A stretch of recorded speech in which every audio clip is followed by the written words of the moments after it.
Welcome to today's No Edit podcast, and today's guest is Micheál Smith, who is the author of UDR Declassified, published by Marion Press. You're very welcome, Micheál. Thanks, Patricia. It's lovely to talk to you. So for anybody who doesn't know Micheál, you were born in Dublin, studied at UCD before embarking on a career as a diplomat with Ireland's Department of Foreign Affairs and Trade. You worked as an Irish government observer and liaison for the families at the Bloody Sunday Inquiry in Derry in London. You're now living in Belfast, Micheál. How are you finding it? 10 years here now. I was working up here at the Secretariat, the British Irish Secretariat at Windsor House, and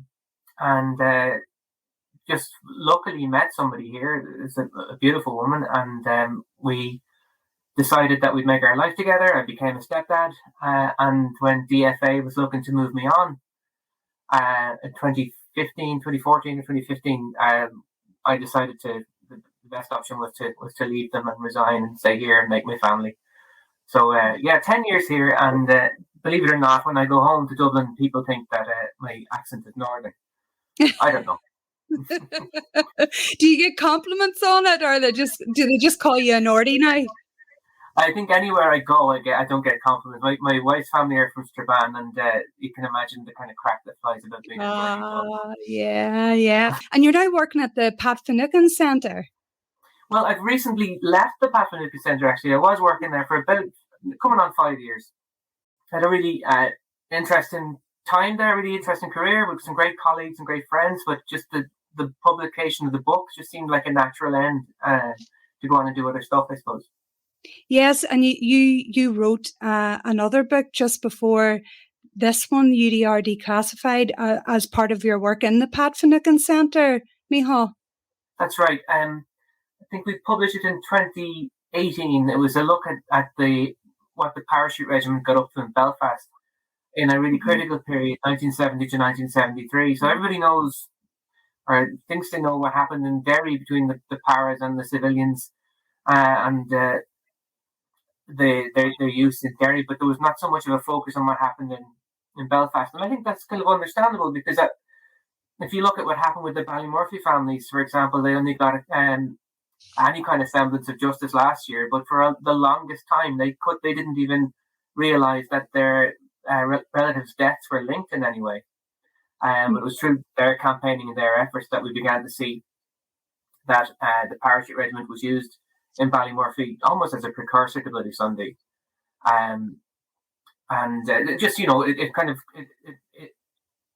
kind of experience helped us think, okay, what else did they get up to, and let's have a look at it. So that was quite well received as well. It was self-published. 2018 came out, and I think the success of that then led us within the PSC to start thinking, okay, what else can we do? Yeah. And did you almost then straight away start working on UDR Declassified then? Because I read it took the guts of 3 years to research and do this book. It wasn't too long after. Initially, there were two of us on board. A colleague, Adrian Riley, and I took the project on. And it was about, there was a document called The Hidden History of the UDR that a former colleague had written for the PFC in 2014, I think. And over the intervening years, so many more documents had been found that we thought, okay, let's have a look at what else is in there. We could expand on this.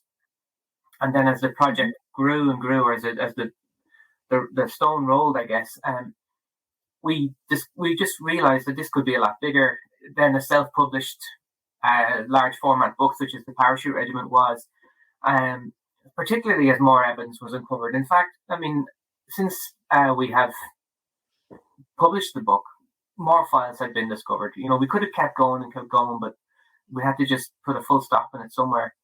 Yeah, absolutely. I'm sure there was a wealth of information there, though some of it would have been very, very hard to get. Micheál, you had your work cut out. Yeah, well, I think it's really important to acknowledge that it wasn't at all a solo run.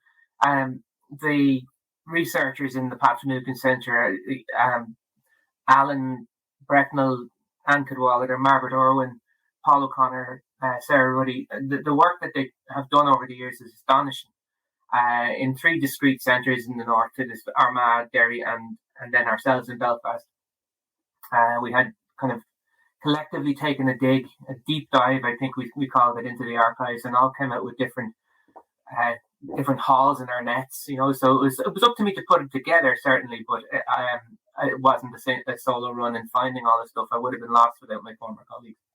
Micheál, you describe the book as being not a history of the regiment, rather an attempt to tell what Whitehall, Number 10 and the Ministry of Defence had to say about the UDR in papers found in many declassified files. How did you go about gathering the files? I know you touched upon it was a team effort. Well, there had been a tradition before my time, before I joined in 2017, of my colleagues going across to London and digging through the files as they were released every year, and taking photographs of reams and reams of files and bringing all that back with them. It's certainly become slightly more professionalized since with a colleague called Tom Griffin over in London, who does a lot of the archival research for us. But it was almost a potluck, that you have a huge number of documents with sometimes just vague references to what's contained within them. And a large part of the PSC staff's work is painstakingly going through them and deciphering often very, very hard to read photocopies of files, because they're photocopies from, say, 1971. Sometimes they're very indistinct, sometimes they're very unclear. Sometimes there's a jargon and there's a kind of an in-house referring style in some of the MOD files, certainly. But through familiarity, you're able to make links between them. And, it was great that there were so many people that we could kind of bounce off. So I might pick up the phone to Alan and say, have you ever heard of such and such? Or have you heard of this instance, this shooting instance? And some of us it'll jar loose a little memory from another file we'd have seen. And it was literally that. It was literally just taking all these wee things and knitting them together and then coming up, being able to put them together into a decent picture. It was genuinely hard work. I think we ended up using in full 200 files, or 200 documents from files anyway. But there was a wealth that we could have used that just didn't have space to put in. We could do a second edition, but it won't be me. You're taking a break now. I can imagine how overwhelming it can be. It must consume you. I had a very kind of unhealthy writing style, I suppose. I would do it in rushes and bursts, and I sometimes would find myself at the desk here at 5 a.m, not having gone to bed. And I think if I ever suggested doing anything again, or I had thought about doing a PhD, I think my wife would actually strangle me. So for the benefit of your health, it's best you take a break for a while now, Micheál. I might just take a back seat, yeah. So were there any files that you attempted to obtain and were unable to? Not in the case of the book. We weren't requesting files per se, but we do address it in towards the end of the book, the inaccessibility of files when you have identified a file that you think, okay, that definitely contains stuff that's going to be interesting. And I think we have a list in the back of the book of the files relating to the UDR that are closed, that we can't see. But I think from another angle, way looking at it is very often the Pat Finucane Centre will find the document and it'll have been declassified and released to the public, and we'll say, look, what's after been uncovered here? Look what they're saying, and the MOD will reclassify the file. They have a certain committee, I think it's called the Takedown Committee or something like this. It's a sinisterly named enemy of James Bond kind of name, the Takedown Committee. So they would reclassify these things if they discovered that something had gotten out into the open that they hadn't intended to. I mean, the funny thing is, for a couple of years in DFA, in the Department of Foreign Affairs, my role was to go through the files that were to be released and actually censor them. So it's kind of gatekeeper turned poacher. I was aware of that reclassification because I've worked with people in Paper Trail, which is another great research charity, and that has happened in the past. And I'm not even sure many members of the public would be aware that does actually happen. Yeah, no, Paper Trail, Kieran McCart it's a brilliant resource. Kieran is an absolute trooper altogether, the work he does. And I think he's only growing in stature, and I think that's good to see because the work he's done is tremendous. So there are 11 chapters in your book, Micheál, which charts the rise and fall of the UDR and everything in between. For anyone that doesn't know, how and why was the UDR established? Essentially, the behaviour of the B specials had gotten so egregious and so outrageous and so detrimental to the citizenry that they had to be disbanded. And in its place, they tried to come up with something that might be avowedly less sectarian, that was more open to cross-community participation, all this kind of stuff. And they came up with the UDR in April, in the course of 1969. The Hunt Committee made these recommendations. The Hunt Committee's recommendations were mulled over and torn apart and reshaped. There were even fights over what the organisation might have been named. It was agreed that it would be the Ulster Defence Regiment. It was agreed that it would be under the auspices of the Ministry of Defence, as opposed to how the B Special was run. It was agreed that it would attempt to represent both communities. From a PR point of view, they made a good stab at it, and it did attract a lot of interest from the Catholic and nationalist population. And initially, I guess there was probably a little bit of hope that it might have been something different, but it rapidly turned into what it was always going to. Just, I'm sure we'll discuss later on the challenges that it faced and the implications that followed that. I mean, it was kind of a creature of its culture. There is a great quote by, I think, this woman's called Anne Mandeville. She's a French academic, and she described how, that this militia had been created out of the ashes of a former militia. So they replaced the same thing with a like body. And I think she described it as I can't really remember now, I beg your pardon, but it's like the word she used is monster. And I think that's interpreted as a scary monster. I think she meant it as like a Dr. Frankenstein's monster, this patched together thing that went awry. But it went awry really because there was a culture of kind of acquiescence with loyalist paramilitarism at the time. The UDA was a legal body for a brief period. The UVF was a legal body, and certainly UDA and UDR joint membership was tolerated, if not some instances promoted. There was a steady flow of former B specials into the UDR, where there were gaps in recruitment. They were going to be filled by former UDR troops or officers. And in fact, all of the district commanders or district commandants for the B specials came into command positions within the UDR instantly upon its formation. So it was warped from design nearly. Yeah, within 3 months of it being established, you say in the book, 1,420 of the 2,440 UDR recruits were former members of the B Specials. In fact, in some areas, whole platoons joined. And I mean, that should have been nearly an indicator in itself, Micheál, of what way it was going to go, would you say? There were anxieties about what those B Specials would do if they were cut free, and they had a ready-made trained, although how trained they were is arguable, but a cadre of experienced personnel to bring into the UDR and kind of give it a structure, give it a spine, I guess, that they could then fill around, but that spine just corrupted the entire body. I talked about this with Kieran McCart actually not so long ago, and we were talking about how it never really had a chance to be what some people might have aspired it to be. It was corrupted from the flow of B specials coming in, but then it was equally corrupted by the tolerance of allowing kind of loyalists.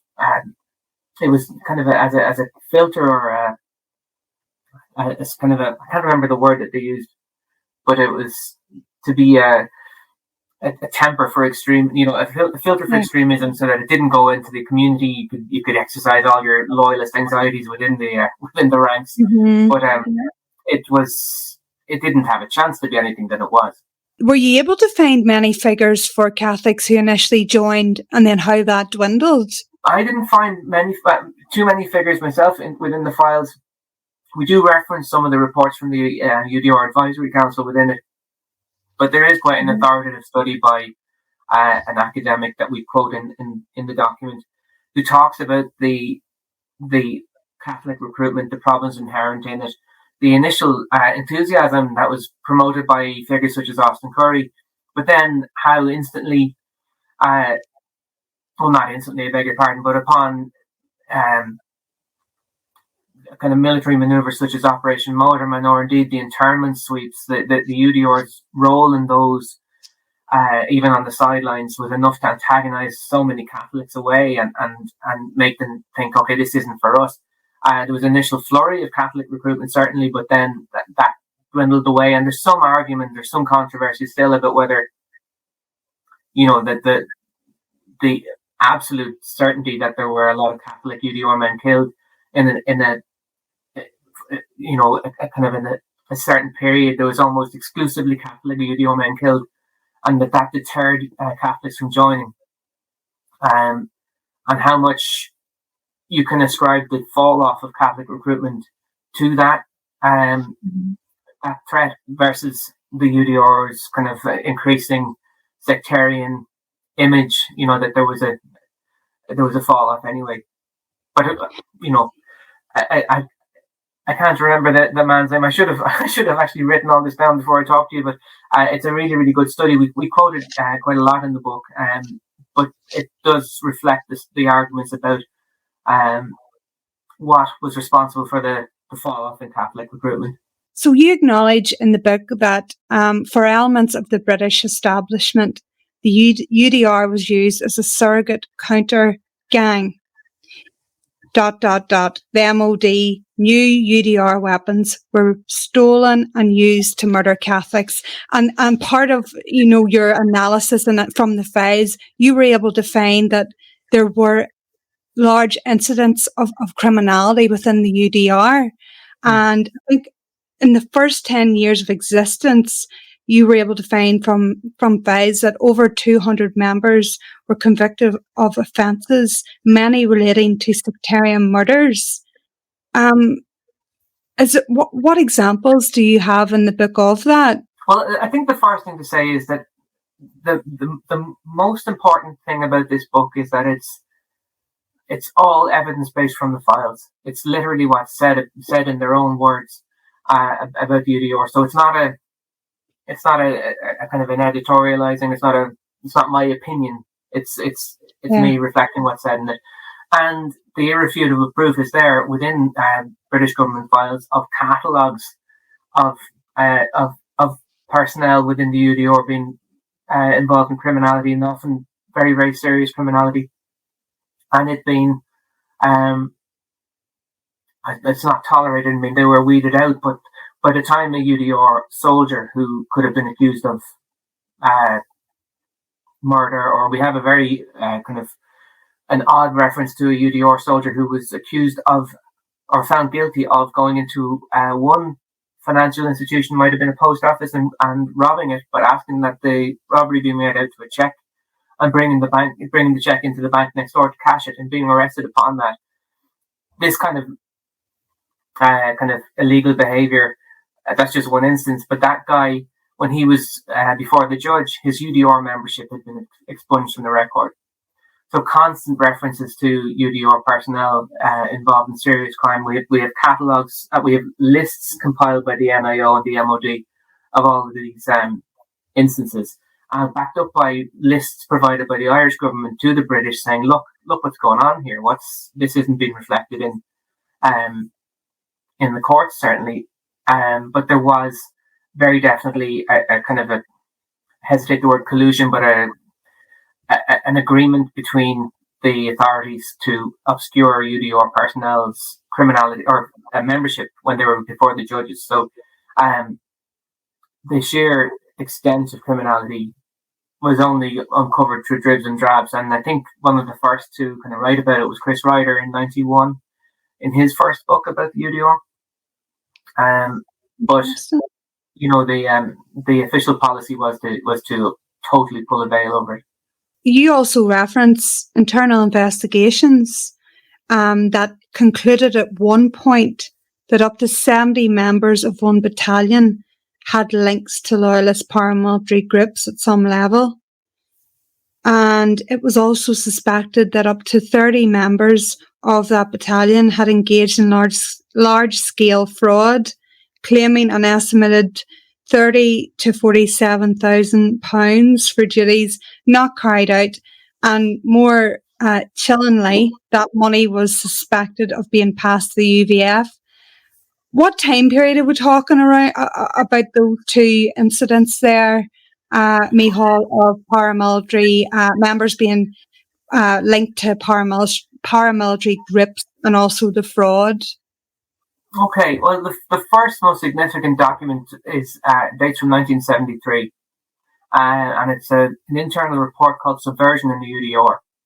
And it has been exposed before. It was in the previous hidden history document, and the Irish News did a good sequence on it as well. I think back in 2012, perhaps.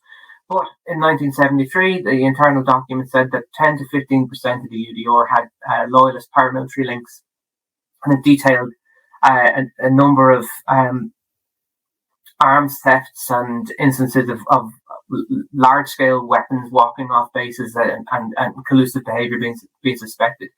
But the case you're referencing, I think, dates from 1978, and it relates to 10 UDR in Girdwood up in North Belfast.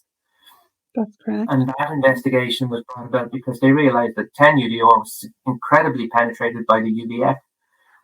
They had UVF members frequently just walking onto the base and drinking with UDR men in the mess. There were weapons going missing. There was serious fraud in terms of claims for overtime and all this kind of stuff, but it amounted to thousands, and that was being funneled off to paramilitaries. But more chillingly, that a member of the Shankill Butchers, I think it was McElwain, was 10 UDR member at the time. So at the time when 10 UDR was fatally penetrated by the UVF, when the weaponry and the money was flowing straight into the hands of the UVF from 10 UDR, a UDR man was part of the Shankill Butchers who were killing people rings around them, exactly around the location of Girdwood. So that was 1978. But I mean, it was said to me at one point, that a lot of this is the past. A lot of it was 1970s. A lot of it was, the teething problems nearly of the UDR, but it wasn't the case. I mean, we have evidence that this was going on into the 90s. And unfortunately, our book was published just before the police ombudsman released her reports in January that showed UDR involvement in serious instances of murder and sectarian crime across the northwest and in Belfast. So this was going on. I mean, we also talk about the murder of Pat Finucane, of course. We talk about a lot of the arms tests that continued into the 80s that were just riddled with collusion. The big thing that jumps out at me, Micheál, is that the government knew this was happening. They were writing reports on it. They were documenting it, but nothing was being done to stop it. Why? There are lots of theories about why. My own theory is that it was an extremely useful weapon in the British colonial policy here. It was. Okay. Well, I'll start with this. I think that the worst instance of collusion, or the worst outworking of collusion, was the toleration of the UDA as a legal body for 20 years. The UDA was killing people rings around them under the fictitious code name the UFF. And the British knew that as well. Margaret Irwin did great work writing about this in A State in Denial. So there was a cozy relationship between the UDA and the UDR. There was joint membership was frowned upon, but you weren't going. It was a kind of a don't ask, don't tell policy. It was a training mechanism, an arming mechanism, and a funding mechanism for loyalist paramilitaries, which was a policy decision. You could see it as far back as 1974, I think, was the year that Tuzo wrote his proposal. He was the general officer commanding. He said that, or he proposed that informal links be made with loyalist paramilitaries as a kind of another front against the IRA. It was a useful weapon that unfortunately became more politicized with the move, I guess, in the mid to late 70s, when the British government had this policy called Ulsterization, by which the responsibility for fighting republicanism was passed to the UDR and the RUC. So the British Army proper pulled back a little, so that the conflict was all of a sudden between the IRA and Republican paramilitaries, and on the other side, loyalist paramilitaries, and on their side, UDR and RUC. So that sectarianized the conflict far more than it needed ever have been. I think that was the intention, that it was going to make it a two tribes conflict, that the army could say, or the British government could say, well, we're honest brokers, we're very sorry about all this. But it's colonial policy, and they've done it all around the world. And not just the British, but all the colonial powers, the French, the Belgians, the Americans. They divide and conquer, and I think that was just another outworking of it. You said in the book, the UDR was never trusted by senior RUC or British Army personnel, but even so, those at the highest levels with misgivings about the UDR felt it was still better to have it around. I don't say that. They actually say it themselves. There are army reports that say this. So it's not opinion at all. I think that's really important to say. That these are all quotations from army and police figures. And I think that particular quote came from a kind of an army away study day that was based on that was, I think it was titled something like The Future of the UDR or something like this. Yeah. But the discussion rapidly turned into, well, we can't trust these guys. I think it was well known that there was collusion. It was known at a policy level. I mean, Thatcher was briefed by Erin Eve before she was Prime Minister, in the presence of the previous Prime Minister, that in the event of a conflict breaking out, that the UDR couldn't be depended upon to be loyal. And British Army documents say that the UDR was loyal to a concept of Ulster rather than to Her Majesty's government. With constant references to the possibility of armed conflict breaking out between de facto British Army troops and what is a British Army regiment. But whether it's a British Army regiment or not also came into question. What I found fascinating was the even the higher level ideas about what the UDR were. I think last year, Richard Dannett, the former head of the Armed Services, was talking about, it might have been a BBC or an ITV TV documentary in which victims of the conflict here and their families were talking about their experiences. And I think of the 5 families that were discussed or that were interviewed, it was either 5 victims' families were discussed, of which a number were UDR families, or it was actually 5 UDR families. But they talked about their losses, and they talked about what happened to them, and the injustices perpetrated upon them, and how they might pursue justice in the future. And Dannett complained that no British soldiers were represented.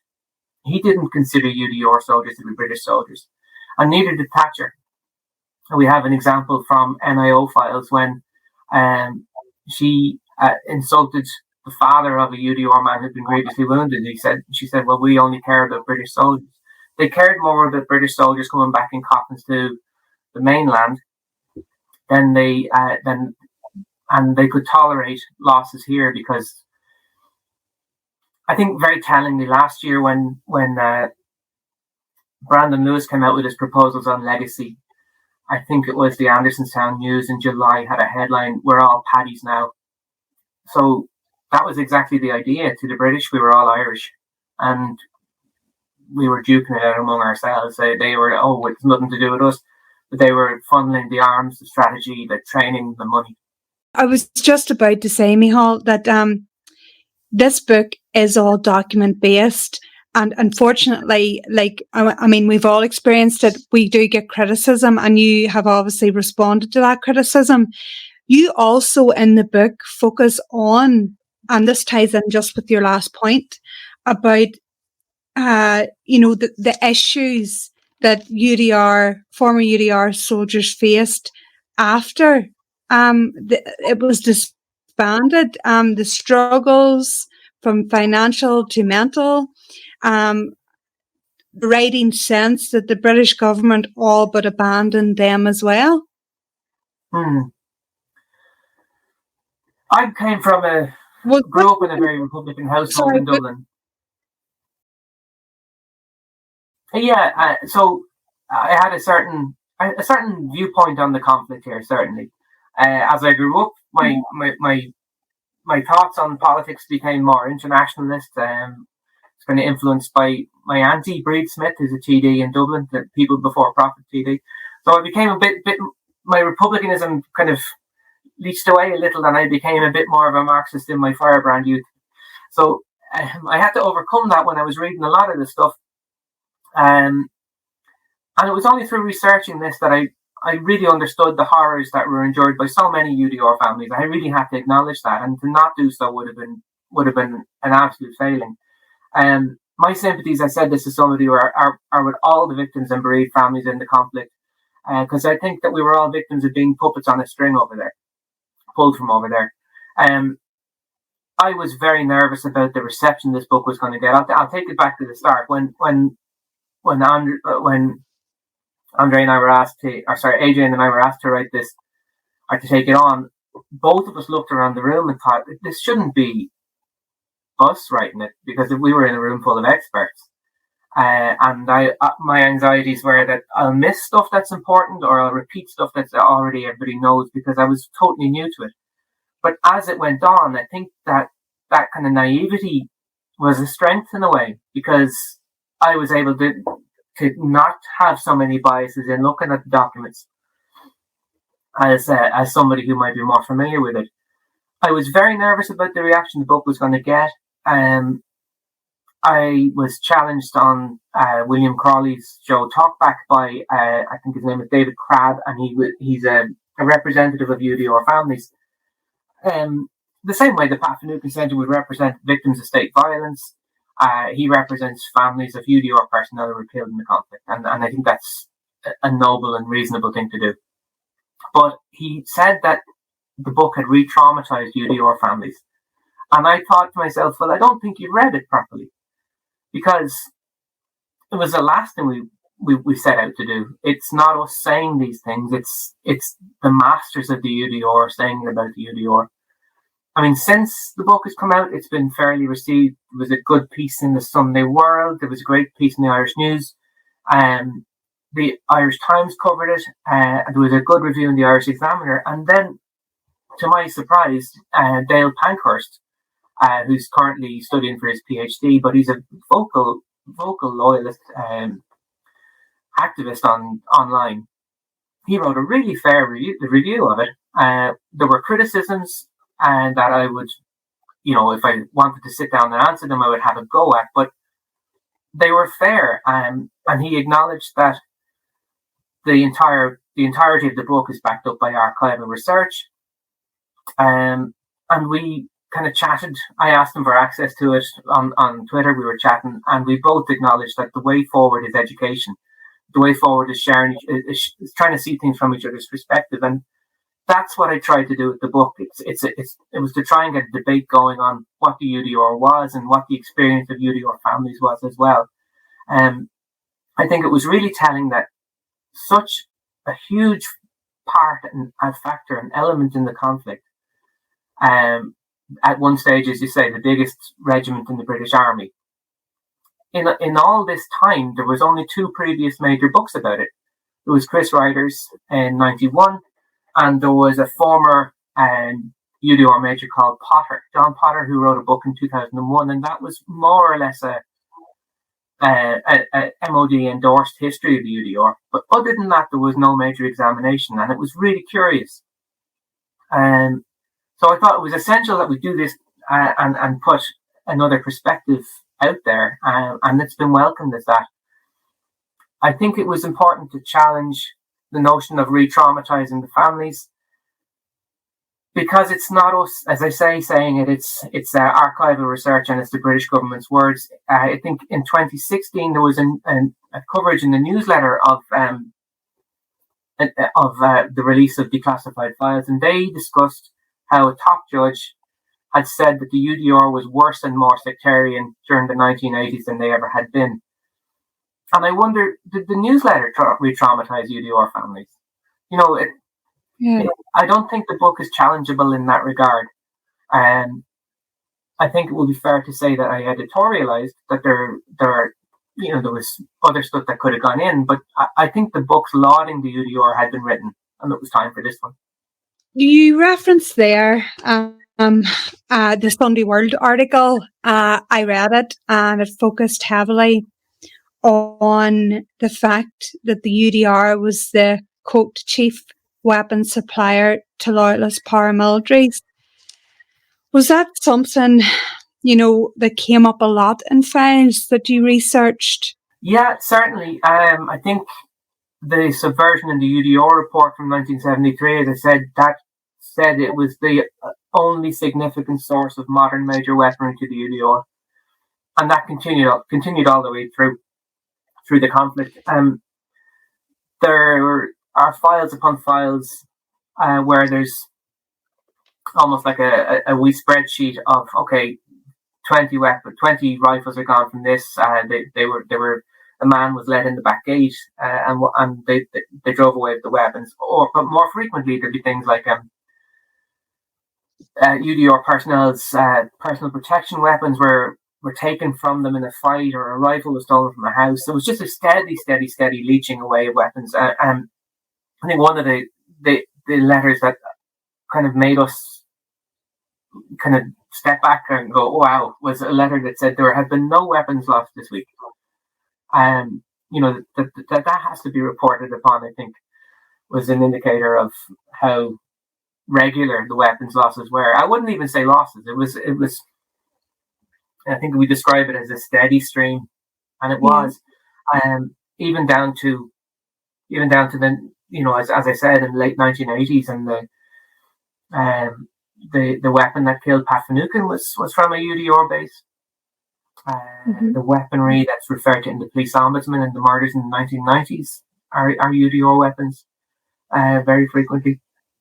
So, yeah, I mean, we do have a section on the weapons losses and the weapons thefts, and I think I relied a lot on Anne Cadwallader's work from Lethal Allies, in which she examined the path of one particular gun that devastated a number of families, and it's all documented through HUT reports, and the path of it is provable, and we just use that as one example of what the damage one gun could do, because they were used and handed on and used in multiple cases. And I suppose it's important to point out as well, because not everybody in the UDR went into it for sinister reasons. I'm sure there are many people who did not, though, I mean, because of obviously the amount of evidence that this was kind of systemic, a lot of people kind of feel, probably ex-members, that they've all been tarred with this.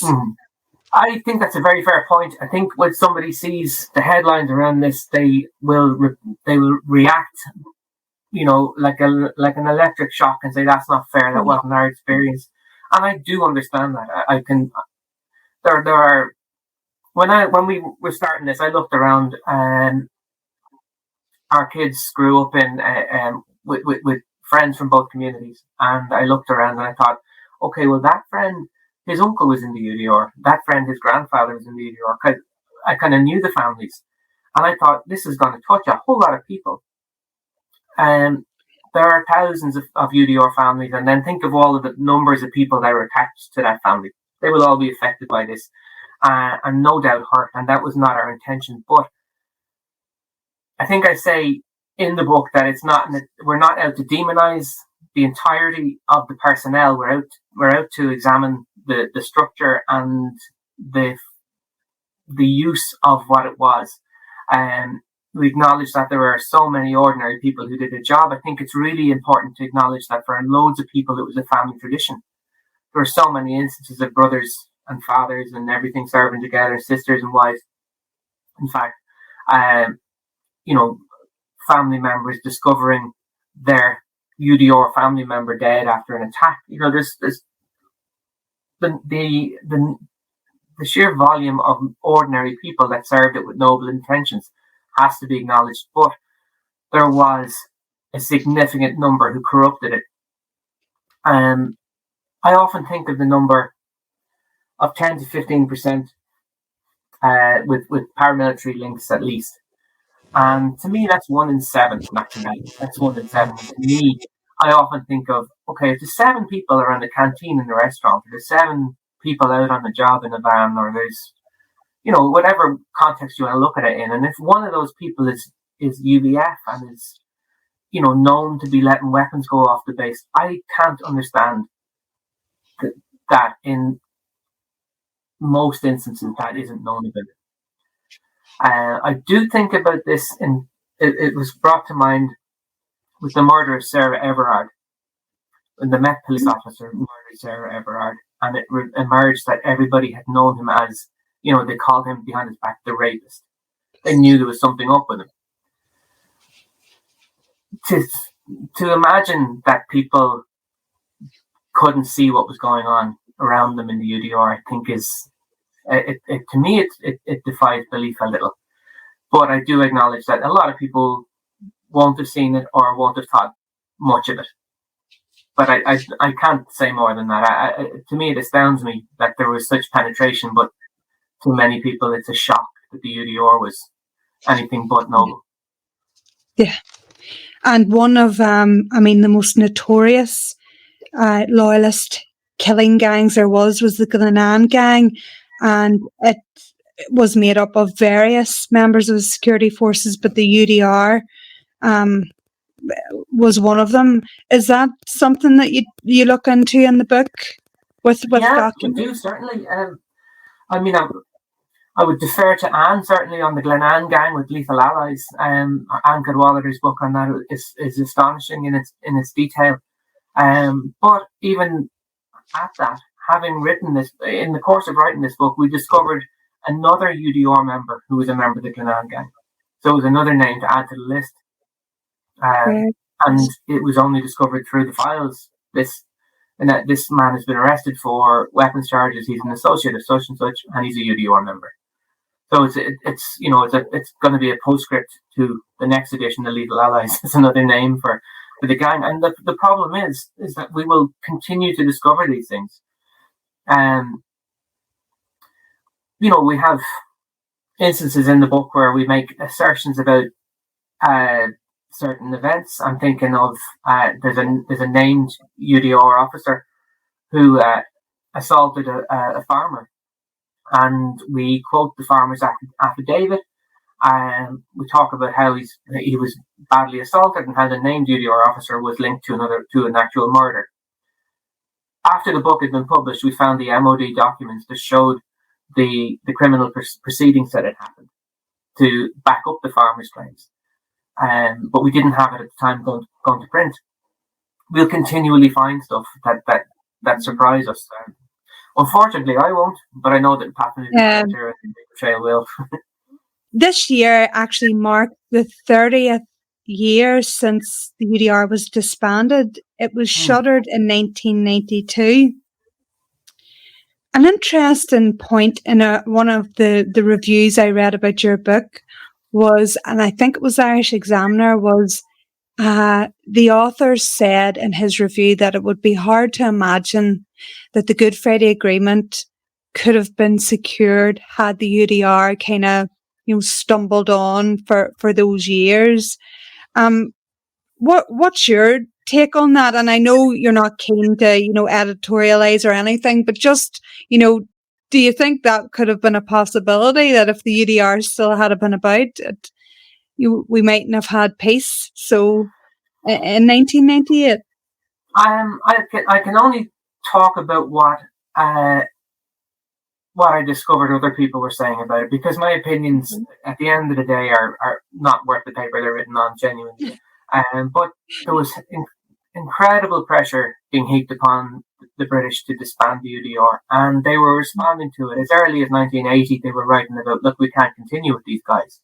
And we examined that. They have ideas about future directions for the UDR and the role of it diminishing and possibly being disbanded. And that continued, including through the negotiations around the Good Friday Agreement.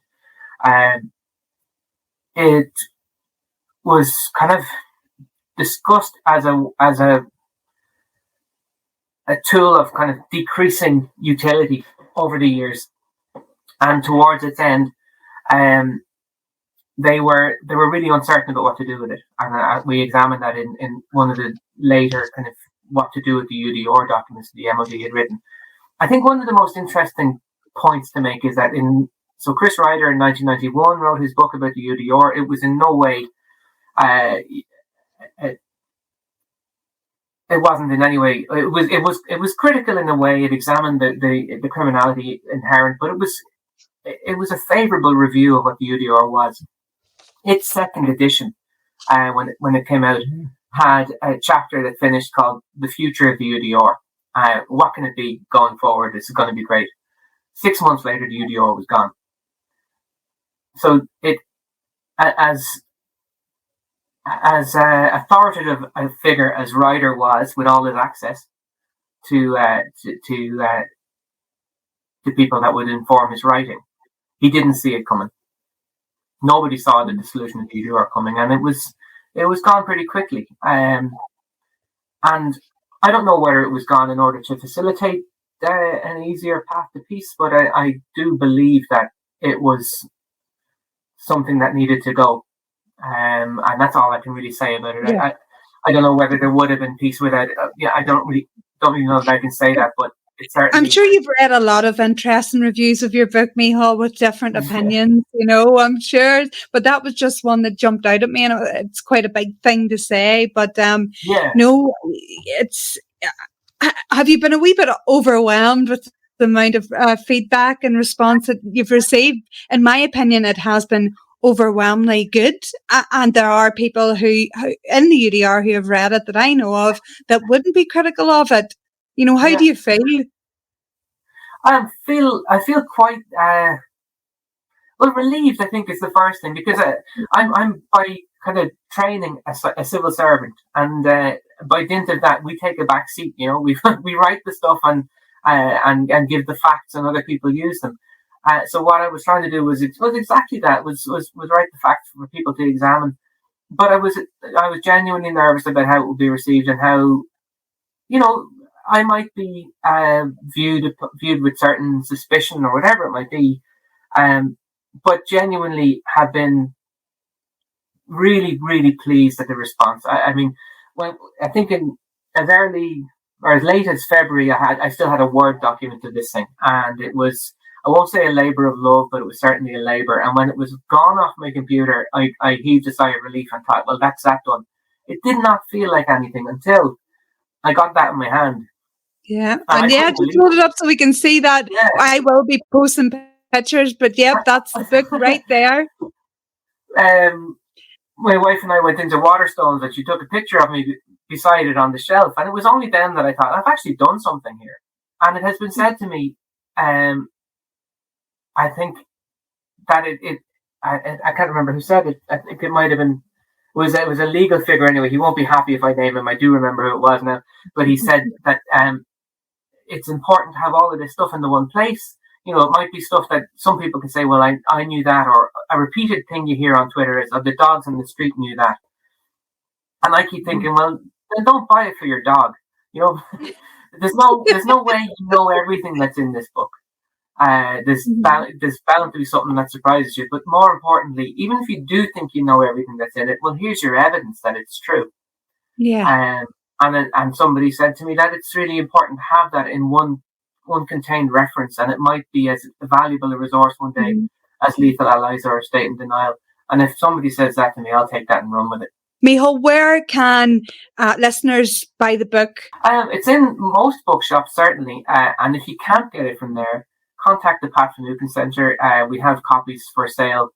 I keep doing it. They have copies for sale from the offices in Derry and Armagh. Yeah, sure. You're still kind of there, aren't you, Micheál? Before you. Brilliant! Thank you so much. There will be a few more events. Well, we did a couple of launches in Derry, Armagh, Dublin, Belfast, and they went down pretty well. I do think that there's plans afoot for me to be going on the road and giving talks about it again. So we'll publicise that when they come out. But yeah, I'm looking forward to talking about it again to more people. Fantastic. Thank you for coming on. It's been a great interview, Micheál. Good luck with everything and keep in touch. Thanks, Trish. I will indeed.